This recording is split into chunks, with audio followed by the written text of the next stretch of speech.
Hey guys, and welcome back to another moon update. We are having a new moon today in the sign of Gemini. So we are going to be talking about the Gemini energy, what it means for me, what it represents for me, the things that it brings up when I think about it. So we can see what kinds of themes we could be dealing with or could be coming up at this time or around this time. I generally do these readings to be for the duration of this moon cycle, so until the next moon cycle, which will be a full moon, and I think Sagittarius. So the messages that come through here today is for us to think about, things that may be useful for us on our journey, on our path at this time, that maybe we could fall back on, information that is just going to help to support us, guide us, uplift us, give us something to think about, to consider, to integrate. For these messages to impact you in one or all of these ways is always the intention. I want to assure you that I work with higher vibrational, benevolent, higher streams of consciousness and angels and spirit guides and soul fam, with the intention to give messages that are in alignment with universal truth and divine law and order. So I'd love to hear, how are you guys doing? How's the energy been treating you? What's been going on for you? I'd love to know. I'd love to hear. I'm always curious to hear your stories and how, you're being affected, what you're going through, what's going on. Which brings me into this Gemini energy, because that's what this Gemini energy is all about, in my opinion. It's curious. It's very light and fun, and it loves to conversate, to chat, and it's very curious. I feel like it's very open to hear all different sides and perspectives, which I think is a really good thing, actually. I think the Gemini energy is very, very important, because to me personally, the things that this energy brings up is polarities, it's duality, opposite extremes, different ends of a spectrum. The symbol that represents Gemini are the twins. So it talks about, those two faces. There's two sides to every coin, like masculine and feminine, like up and down, yes, no, black and white. There's always like an opposite, an extreme. There's polarity, a duality that exists. And Gemini is really putting a spotlight on that. And the reason why I think this is important is because it's asking you to be able to hold both, to be able to hold both of these extremes, and not to be so rigid, not to be so black and white. It's asking you to invite nuance, because this is how you can hold both of these extremes. So for example, the way that I see it is like, let's say to you something is right, something is correct, it's a yes. That means that on the other side of the spectrum, it's wrong, it means it's no. And it's being able to see that in certain circumstances, in certain situations, yes, that's true. It can be correct, it can be right. But depending on the context, depending on the situation, maybe it's not always going to be the right approach or the correct thing or the yes, the big yes. Maybe in other situations, under other circumstances, it's gonna be a no. So it's like understanding that it can be both, it can be both. Both things can be true depending on the situation, context, the circumstances, what's appropriate. Every moment is going to call for something else, for a different energy to emerge. And so it's like not placing blanket statements on things, like, this is my belief. I always believe this thing. This is always a yes. No matter what, this is a yes.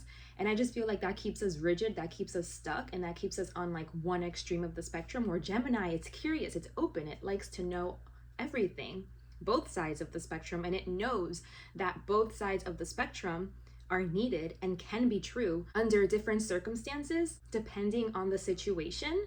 And so that's what it means, I feel, when we say we're holding both. We can hold both extremes. We can understand that both of these extremes are valid, are true, are real, even if they contradict each other. And that introduces paradox points.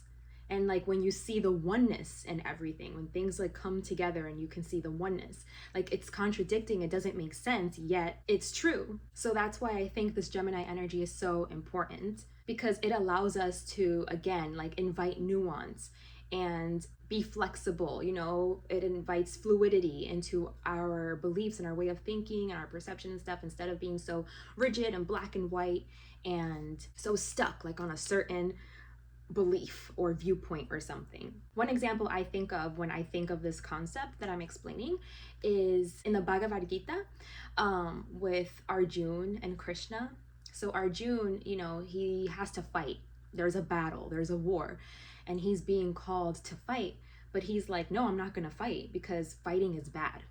You know, war is bad, killing is bad, and I'm not trying to rack up bad karma. I'm not gonna do it. I'm not gonna engage. I'm not gonna fight. I'm gonna sit this one out because I'm moral, I'm noble, I'm of love, and I know that fighting is bad, so I will not engage in this. But Krishna, which is God, you know, he tells Arjun, right now in this moment, you are being called to fight. You are being called to be a warrior. It is actually your duty right now to fight. It is your responsibility right now to engage in this war and to fight this war. This is what you are being called to do right now. In this circumstance, it is correct. It is the right action to take. So if he was so stuck on, yeah, but fighting is bad and war is bad and no, I will not engage in it. If he was so stuck on that perspective, he wouldn't have fulfilled his purpose, his dharma, which was to fight in that battle. So in that circumstance, he had to see, okay, this is what's right. Actually, in this situation, in this circumstance, under these conditions, fighting is the right thing to do. Fighting and engaging in this war is the correct thing to do. And so it's being able, again, to hold both of these extremes, to know that both of these things are true and valid in their own right, but under the right conditions. You know, context, nuance matters. And it's being able to have the discernment to know when each of these energies, when it's appropriate, which one is appropriate, you know? Because I don't want to give room for people to start acting crazy, you know, like give people like the space to act destructively or low vibrationally, and like kind of give them a pass, like kind of justify it for them. I don't believe in that. I don't think that's okay. One of the things, like one of the ways I feel like you can check yourself, like there can be like a checking system, is to, you know, rely on universal truths, right? And a universal truth for me personally is like, are things equal? Are things balanced? Are things fair? Are we being considerate, compassionate? What are we protecting? What are we standing for? You know, are we being kind?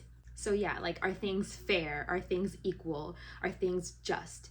And then you can use that as like your checking point of what's appropriate, you know, to use your discernment to like, what way do I go? What's appropriate? Which energy do I need? Which extreme are we at right now? You know, like if there needs to be an extreme, because I think if you can be neutral in the middle path, I think that's always like the best thing. But sometimes, you know, we have to go towards one or the other, I think. So it's just like, how are you going to express the energy? Is it going to be high vibrational or is it going to be low vibrational? And to me, low vibrational just means like that you are not being considerate of others and their feelings and what they're going through. And, you know, you're just thinking about yourself. You're being selfish. You want some kind of control, and everything else is just collateral damage. And so in that instance, it's not right. It's not just, it's not fair. It's like, what are you protecting? You know, what are you standing up for, fighting for? Like, why are you taking the actions you're taking? How are the actions you're taking? How are you distinguishing yourself through your actions, you know? Are some questions I would ask when trying to discern these energies. So that's one thing I think about when I think about the Gemini energy, are those polar opposites, duality, different sides of the same coin, different ends of a spectrum, how to be able to hold both, how both of those are valid and true under different situations, and how we can, you know, learn to be flexible and curious and invite nuance instead of being so rigid and black and white. So based off of that understanding, then the second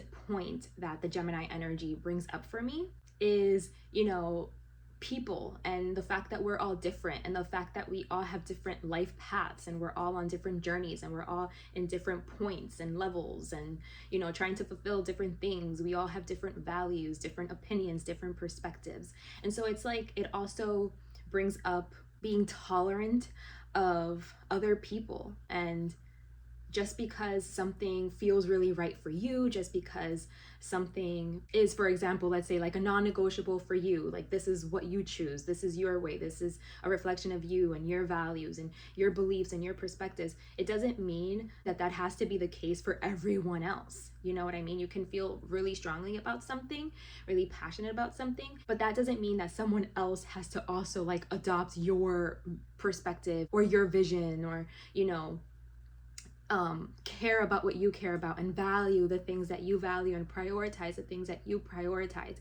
Something that could be really, really good for you and really beneficial for you and in alignment for you could be the complete and total opposite for someone else. And it doesn't invalidate either of you. It's just you guys have different truths, you're on different paths. And so you don't have to like debate or try to convince each other like whose way is the right way. It's like both ways are the right way for each of you. So it's like that person's way is the right way for them, but for you it's the complete wrong way.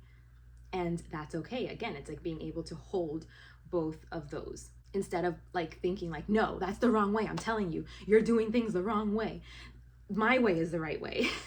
Again, unless we're talking about like those universal truths of like love, compassion, honesty, fairness, equality, justice, unless we're talking about stuff like that, then other people's preferences are their preferences and it can be right for them, and they can be in alignment, and it doesn't have to resonate at all for you, and you don't have to agree, and you can be on a whole different trajectory, and that doesn't make either of you wrong or invalidate either of you. It just means that you guys don't agree or you guys are on different wavelengths, and that's okay. There's more than one way, An example of this that I recently came across was online. I was seeing people debating about monogamous relationships and polyamorous relationships. And the monogamous people were like, that's immoral and that's wrong and that's not the way and that's blah, blah, blah. It's never going to work. And then the polyamorous people, they were like, we're not stuck in old structures and traditions and dogma, and it's not natural to be monogamous. And like they just kept arguing with each other in the comments, like saying why they're right, like why their perspective or their way or like what they practice is the right way or is like the superior way or whatever. And it's like, I'm reading through the comments and I'm just like, it's both, like it depends on the person. Like it can be both, like you can have a high vibrational loving relationship in either one of those categories. I don't think like one is superior or is correct over the other.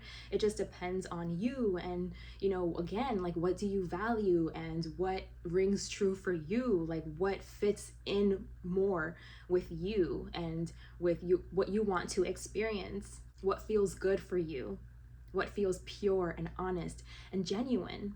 Unfortunately, I've seen both of these situations, like monogamous relationships and polyamorous relationships. I've seen both of them in their lower vibrational state. It's actually pretty rare for me anyway to have witnessed either side of the spectrum like in a high vibrational way. Even though I know that it's possible, I have yet to see it be done on either side. Because I think like if you're in a polyamorous situation, in my opinion, this is all just my opinion and I'm not trying to convince anybody or anything, this is just my truth, my perspective. You can have your own, that's fine. But for my opinion, the way that I feel that is done correctly and properly and high vibrationally is if everyone is really like open and transparent and on the same level, like no one is reducing anyone or not treating, somebody in the situation like to the same regard as someone else. It's like everyone needs to be treated equally, fairly, and again, everyone needs to have consent, be consenting. I say this because I saw this podcast a long time ago, and there was a married man on there, and he had like an open relationship, an open marriage, and he was talking about that. And like the way that he talked about his wife when he mentioned her, she was like his queen, his goddess, his everything, his number one. Like he put her up on a pedestal, and he just wasn't giving that same energy to the third parties, like to the other women that he was having relations with. like he even went as far to say, like, after he had sex, with another woman, it really made him see like how much he loved his wife and how much he valued her and how important she was to him. And I don't know, like, there's just something so wrong about that, because it's like, yeah, you're uplifting your wife, but it's like you're giving her like more importance than these other women. And I don't think that's right. Like, if you're gonna be polyamorous, like, isn't the point because like you have so much love to give, and you're able to handle more than one person, so that means like you have to treat them the same, you have to treat them equally. Like, no one should be on a pedestal, like on a higher level than anyone else, because it's kind of like you're cheapening and reducing the third party. It's like you don't care how you're making her feel, you don't care to like uplift her and honor her in the same way that you're honoring and uplifting your wife. So if she was to come across the podcast, all she's gonna take away from it is, oh, after we had relations, that's what made you realize how much you loved your wife. And you see how like that's inconsiderate, it's not fair, it's not balanced, it's not just. And so I feel like he did have an open marriage, but it was like that was the trade-off. It's like, oh, well, make sure that I'm number one. Like, if him and his wife had a conversation, like whatever, and it was like that's the trade-off. Like, yeah, you can go and have relations with other women, but I'm number one. Like, you're not gonna love them how you love me. You're not gonna support them and respect them and honor them the way that you honor me. Like, no one's gonna take my place. And I feel like if you're coming at it from that angle, you're too insecure to be in anything open, anything polyamorous, because again, it's unfair, it's unequal, and like someone here is getting the short ends of the stick. Even if, the person doesn't care, like even if the third party doesn't care, I feel like in the eyes of God, in my opinion, it's still not right. It's still not the way I think that situation is practiced in a way that's high vibrational and loving. I feel like if you are really polyamorous, then you're going to give the same energy to all of your partners. And it's like, I honor all of you. I like lift all of you up to the same level. I honor all of you. No one's above no one. I love you all. I support you all. I'm considerate of all of you in the same way. It's like having that same respect for all of them and that same care and consideration for all of your partners. I feel like if that is the way it's being practiced, where everyone's like at the same level, then I think that's, in my opinion, the right way.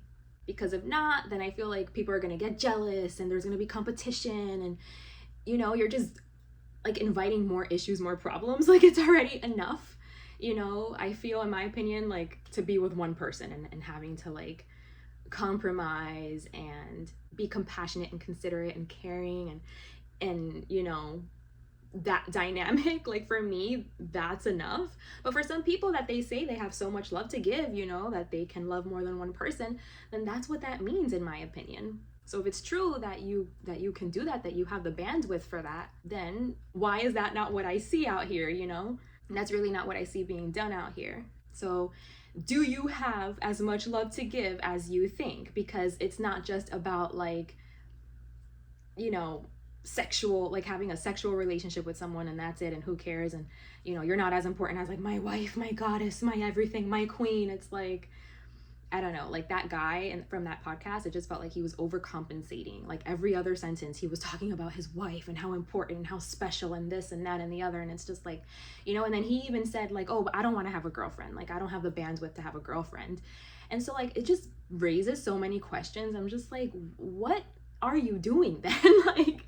like, are you on an app? Like, what are you doing? Like, one night stands? Like, I don't get it. Like, are you inviting disease into your marriage, for your wife that you love and care about so much, for your children? Like, that doesn't seem very loving and protective, but I digress. And I have these perspectives towards polyamorous relationships, being team monogamy. Like, I'm a monogamous person. If I was ever to do like that whole, romantic relationship thing again, it would be a monogamous relationship. But even monogamous relationships can be low vibrational. Like, I've seen in the Latino community especially, You know, a lot of women, they'll be like straight up being abused and being treated like trash by their husbands, you know, and they don't leave. Like, they don't believe in divorce, they don't believe in leaving. It's like, and in that situation, when you're not happy but you stay, you know, or you're not being treated with respect and you stay, like, that's not good either, you know. That's also very low vibrational. But I think there's something really special and really beautiful about like having one partner and like choosing each other, you know, despite all of the amazing people, billions of people in the world that we can possibly choose to be with and to share ourselves with. It's like devoting yourself to one person and choosing that person every single day and knowing like that you're together, because like, yeah, there's always going to be a more handsome person or a more beautiful person, more impressive people around, but it's like that's not a factor. Like, you know, when you have a connection with someone and you have a bond with someone, and you want to nurture that and you want to choose that and you want to make that sacred, there's something so beautiful about that. You know, I find it very beautiful. So yeah, like both experiences can have, you know, their higher vibrational expression or their lower vibrational expression. It was just an example. It was kind of long-winded, but it's just an example of like what's right for one person doesn't have to necessarily be right for the other person, and it doesn't negate either of these things. It doesn't invalidate either of these experiences. It's just like we're different, and that's okay. And monogamy is right and it's correct and it's the best thing for you know, this couple, but it could be completely the wrong thing for someone else, and that's okay. And that doesn't make either of them wrong. And so it's being like curious and being tolerant of other people and like, again, their truths, their realities, and like not trying to knock them down just because like you don't agree with it or you don't resonate with it. So those are the things that I think about when I think about Gemini energy. So something along those lines could be coming up around this time. Maybe these are things you have to think about, consider. We are having a new moon. So new moons are about like planting a seed, like setting an intention. So maybe having this information in your back pocket could be helpful for you as you do that. So I'm gonna go ahead and get started on the spread for this Gemini new moon. So I'm gonna start with the oracle cards. You guys can take a moment as I pull the spread out to take a couple deep in and out breaths to settle your energy, invite stillness so that you can be receptive to the messages that are coming through here for you, the ones that are meant for you, so that you can have the discernment to know which ones those are. So I'm gonna give you guys a couple minutes to do that, and then I'll show you all of the cards that I pulled for this new moon in Gemini spread for all of us that are here today.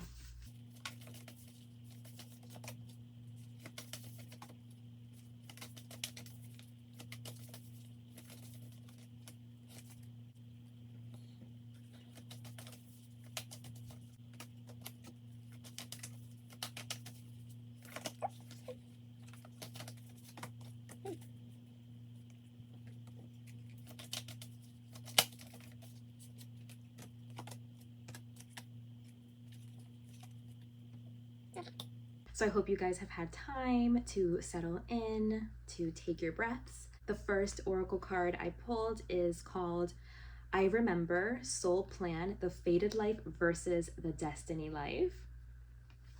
Then we have Portal, doors are opening, you decide.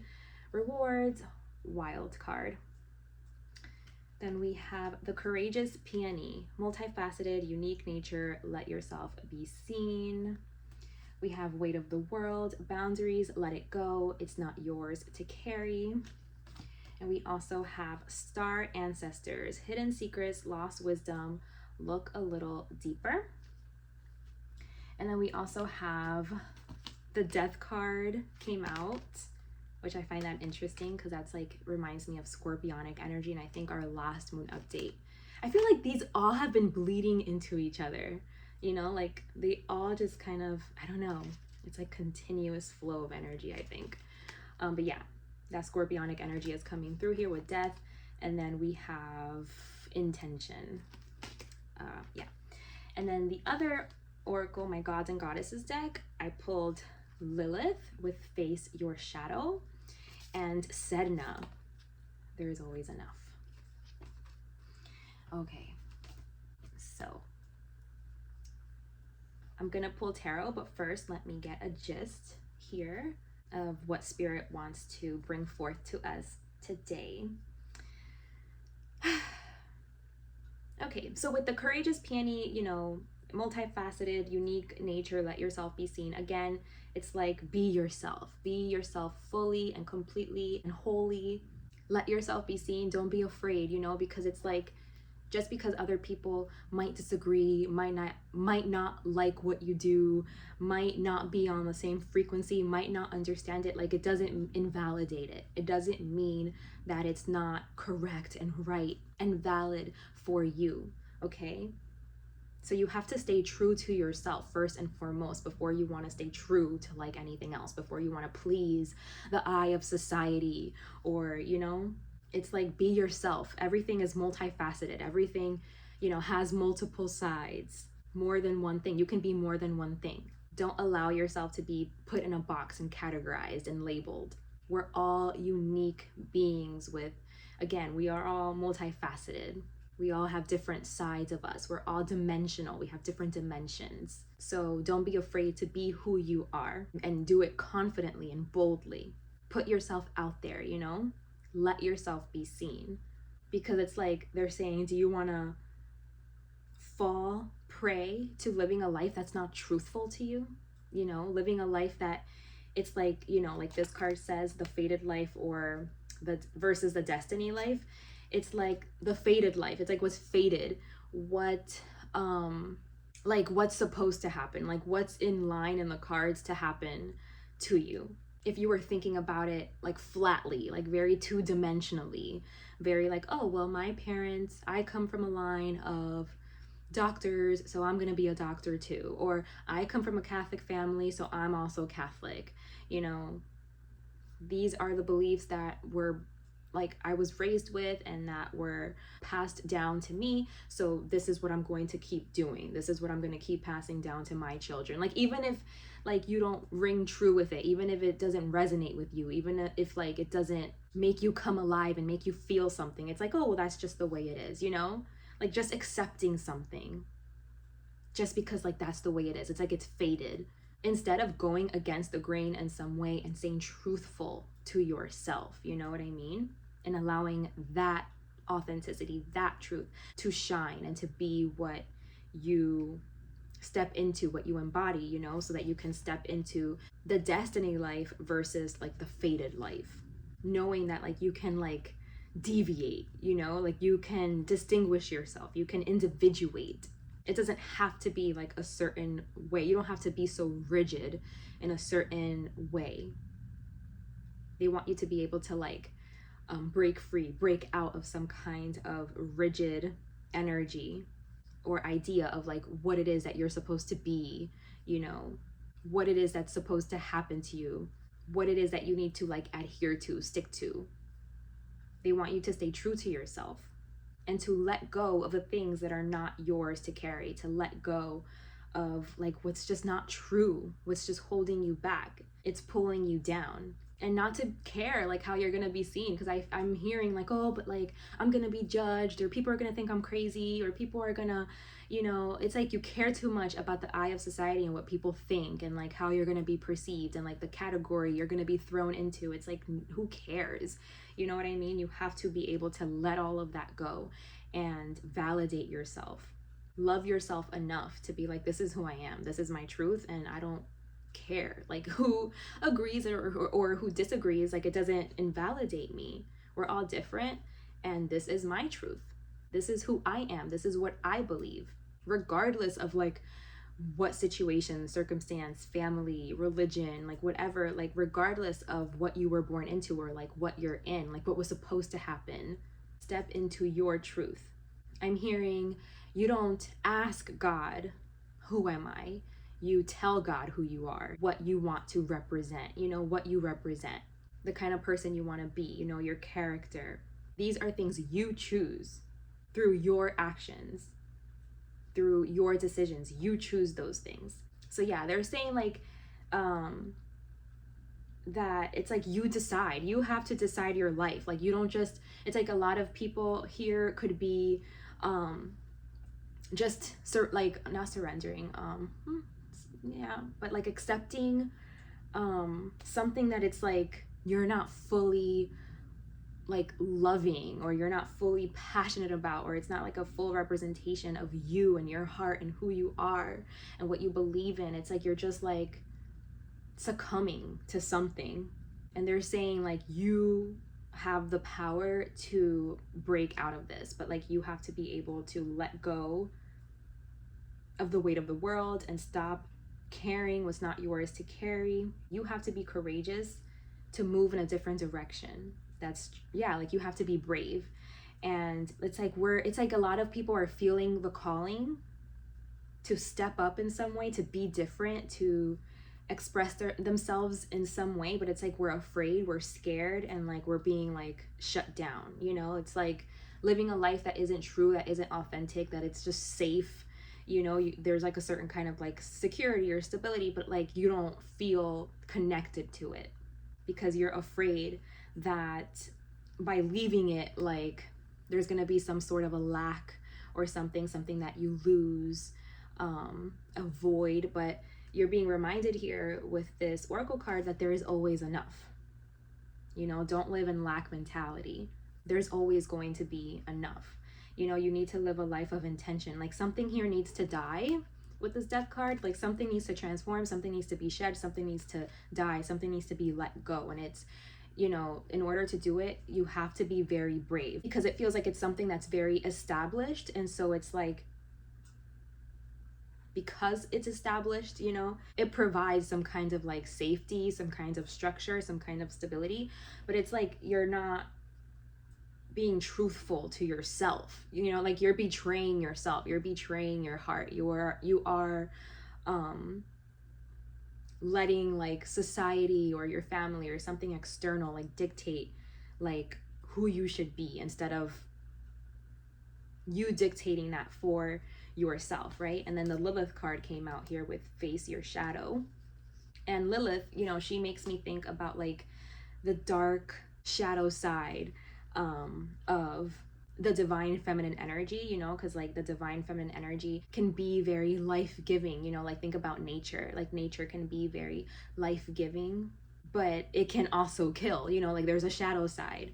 So it reminds me of like the goddess Kali and Parvati, how it's like they're the same person, they're the same people, but Kali is like, you know, the one that kills, the one that destroys, but she kills and destroys what needs to be killed and destroyed. Like she's very chaotic, but it's like where it's needed, right?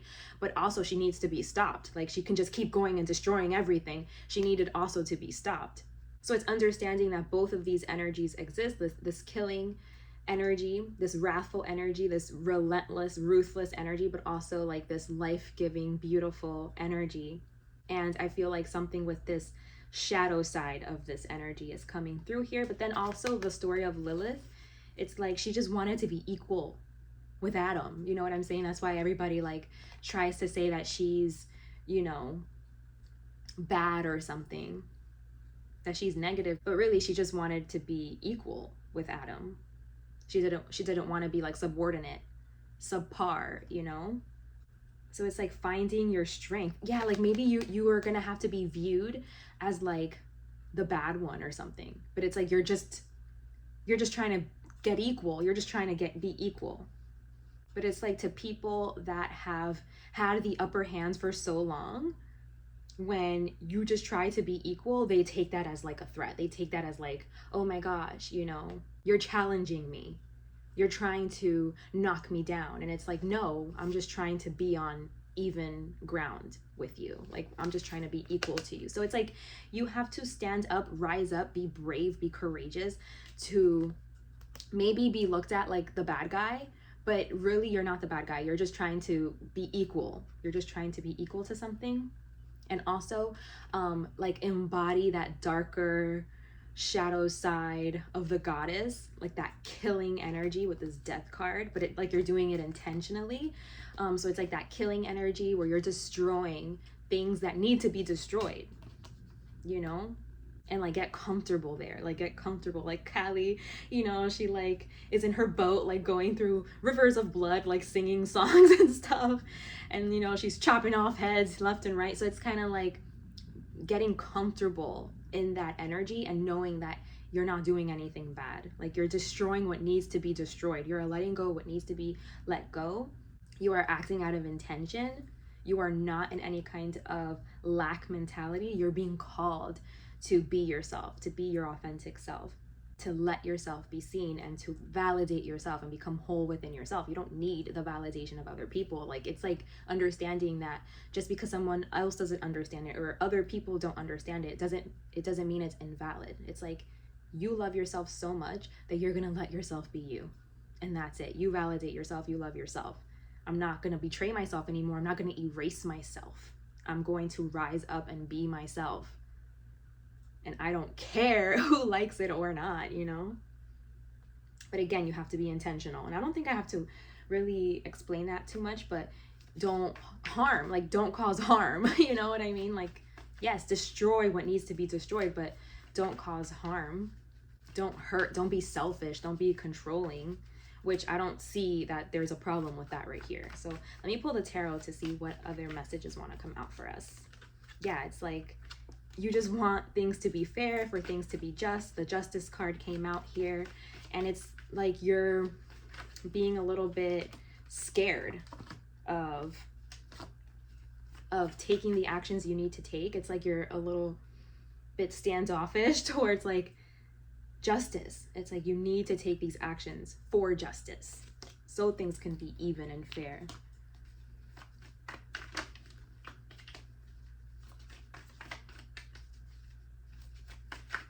Like you have to fight for justice, you know what I mean? In the world we live in, unfortunately, things are just not fair. And so like in order for things to be fair, you have to fight for it. You have to fight for yourself. You have to protect yourself. It's like you have boundaries, but what? Against yourself, your own heart, love? Like what are you standing up for? What are you protecting, And make sure that what you're standing up for and what you're protecting is like the right things. Yeah, I feel like a lot of you guys like don't even know like who you really are because you've been so buried in, like what's not a true representation of you. And so like it's like, who am I? Like what do I like? What am I about? What are my beliefs? What do I feel connected to, And it's like Spirit really wants you to get in touch with that, to really get in touch with your emotions, with your heart, with how you feel about things. Okay, like give into like, how do you feel? Journal it out. Take this time to dissect it, to really like put some time and energy and attention to how do I feel? Because like you need to make a decision with this portal card. You need to make some kind of a decision. Like doors are opening. Something can shift, something can move, something can change, and you can be in alignment with something that's truthful to your emotions. But first you have to like know how you feel, because I do see that there could be some confusion surrounding you, like who you are. And I feel like it's because in life we've been so torn down. Like whenever you really showed how you felt about something, it's like, oh well, that's stupid, or you're a loser, you like that. Or if you cried, oh, you're so sensitive, you're so dumb, why are you crying? So like when we go through stuff like this repeatedly over and over in our life, it kind of like we start shutting our own selves out. We start like, you don't even know who you are anymore. You're like a shell of yourself because it's like you were never supported. You were never allowed to like feel what you feel and like what you like. It was always like, I want to fit in, I want to be cool, what does everybody like, what's in? It's not, like we weren't really encouraged to figure that out, like and to express that like fully without fear of like being left out, or again being like squashed and reduced. And so we need to be able to like heal those things, you know, those parts, and like destroy, you know. I'm thinking of Callie and Lilith, like be that relentless, ruthless, like wrathful goddess that comes and destroys everything that needs to go. You know, it needs to go, even if it looks like, oh my gosh, that's bad energy, that's low vibrational, that's negative. No, no, no. It's like, it's what's needed right now. It's what's needed. Remember, everything in its right time and place, you know?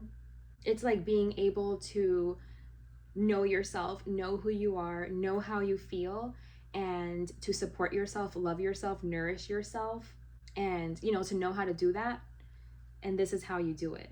Is like, you have to release. And this isn't easy, you know, this is a whole ass journey, because this is like, it's showing me like you're just starting to figure out like who you are and what's in your heart and how you feel, and like letting that like slowly come up again, you know, because the reason why you are who you are, it's because like it's conditioning, it's not truly who you are.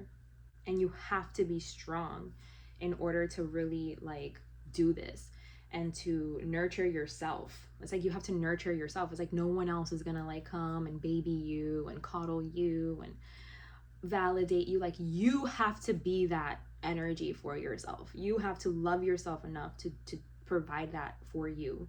You know, like you're worthy. I deserve this. My emotions are valid. And like, you know, learn how to like take care of yourself. You are responsible for yourself and your emotions and how you feel. You know how to soothe yourself. You know how to, you know, calm yourself down, how to support yourself, how to love yourself, how to nourish yourself. You don't need anyone else to do that for you. You can do it for yourself. So it's kind of like, first you have to find out like how you feel, like become aware of your emotions and how you feel, you know, being receptive to that and loving yourself enough to let that shine through, to let how you feel come to the forefront, and invest in your emotions and invest in how you feel. This is an opportunity for you to live different, you know, because it's like, it's showing me that we've been living like not doing this for ourselves. It's like we've been living for society, again, for, you know, like what's gonna get us love from the outside, like what's going to get us validated and accepted and whatever, like from the outside. But it's like being able to be yourself, live in your truth, despite if you're going to get support or not from the outside. It's like being able to support that for yourself.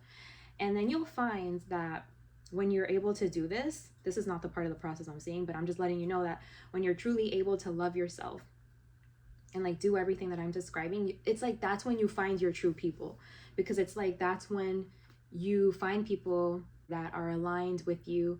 And maybe for a while you might have to be alone, but that's okay. Like you shouldn't be afraid to be alone, because it's like, are you going to betray yourself and erase yourself and not be your true self? Why? Because you're scared of what others are going to think or say, or not belonging or whatever. It's like, no. You have an opportunity here to do things different, to not live a life where you're just internally sad and you're just like accepting of it. Like you're just like, whatever, I'm just like not really like super thrilled about life, or, you know, because you're not living your truth. You're not living in your authenticity. It's like you're living like with this acceptable depression or something. There's a word for it that I've come across, but I can't think of it right now. But it's like where you're not truly happy, but it's like you're just accepting of it. It's like a life of you're not passionate about. It just is what it is. Like you're just accepting, you know, like you're surrendering, you're succumbing, like you're surrendering you and your light and your truth and your passionate energy. For what, you know? And they're saying like you don't have to do this anymore. It's like you have this underlying sadness all the time, like this like you're not satisfied, this unsatisfaction, but like you don't have to live life like that.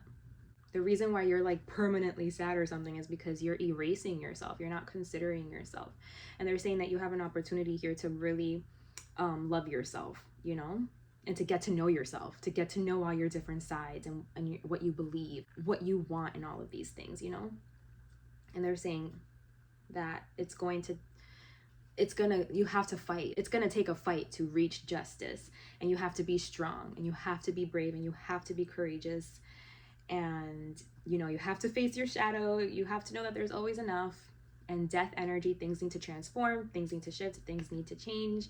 You need to destroy certain things, and that's okay, and it's needed and it's necessary. This is like the appropriate use of this energy, right? And it's just a matter of being again, strong and courageous enough to do it, to fulfill your dharma, like Arjun had to do in the Bhagavad Gita. So yeah, you guys, that is the message I'm getting for this new moon in Gemini. I can't wait to like revisit this again when we have our full moon in Gemini, because this is big. This is the opposite of lightweight, because Gemini is like very like, you know, lightweight, but this isn't lightweight. This is deep. This is heavyweight. So I can't wait to see how this energy matures for the full moon in Gemini in about 6 months. So yeah, take your time with this process. Love yourself enough, you know, to allow this, to allow your true self to come out and to be seen, and to choose a life that you're actually like passionate about. So guys, I truly hope this message has served you. Thank you so much for being here with me today. If you'd like to dive deeper into your personal situation, I do offer personal readings. I'd love to work with you. I'll leave my email in the description box below if you're interested. Take good care of yourselves, and until next time, bye.